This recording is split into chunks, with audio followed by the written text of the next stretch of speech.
రావు గారు, ప్రతి ఒక్కరు పేరెంట్స్ కావచ్చు, లేదంటే పిల్లలు కావచ్చు, నేను అబ్రాడ్ వెళ్ళి చదువుతున్నానని చెప్పేసి అని చెప్పుకొని ఒక స్టేటస్‌లా ఫీల్ అవుతూ ఉన్నారు.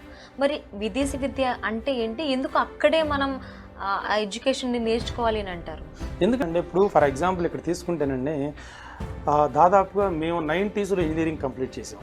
90స్‌లో కంప్లీట్ చేసిన ఇంజనీరింగ్ సబ్జెక్ట్స్ కానీ సెమిస్టర్స్ వైజ్ సబ్జెక్ట్స్ కానీ ఇవాళ 2020లో కూడా same subjects, same labs, there is no difference, there is no updations.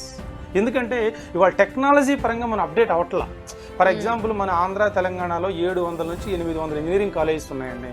ఈ 700 ఇంజనీరింగ్ కాలేజెస్లో స్టాండర్డ్స్ పడిపోయింది. కొన్ని colleges only 10% of the engineering కాలేజెస్లోనే స్టాండర్డ్స్ ఉన్నాయి, ల్యాబ్స్ ఉన్నాయి, ఇన్ఫ్రాస్ట్రక్చర్ ఉంది, లైక్ ఇంటర్న్షిప్స్ పరంగా కానీ, లైక్ ప్లేస్మెంట్ పరంగా కానీ చాలా అద్భుతంగా ఉన్నాయి. బట్ 90% ఇంజనీరింగ్ కాలేజెస్లో there is no standards. So మీరు అదే యూరోప్ కంట్రీస్ తీసుకుంటే ఏంటంటే for example like mechanical sector పరంగా స్కోడా కంపెనీ కానీ, ల్యాంబోర్గినీ కానీ, ఫెరారీ కానీ, ఆల్ఫా రోమియో కానీ, ఇటువంటి వరల్డ్ ఫేమస్ కార్ కంపెనీలు అన్నీ కూడా జర్మనీ, ఇటలీ నుంచి వచ్చినాయి అనమాట. సో అక్కడ టెక్నాలజీ పరంగా చాలా చాలా చాలా అంటే అడ్వాన్స్ ఫీచర్స్, అంటే ప్రాక్టికల్ నాలెడ్జ్ పరంగా మనకన్నా కూడా దాదాపు చాలా అడ్వాన్స్లో ఉంటారండి. ఎందుకంటే మనకి car for example latest car, A car technology తీసుకున్నా కానీ యూరోప్ నుంచి వచ్చిన టెక్నాలజీ ఉంటుంది.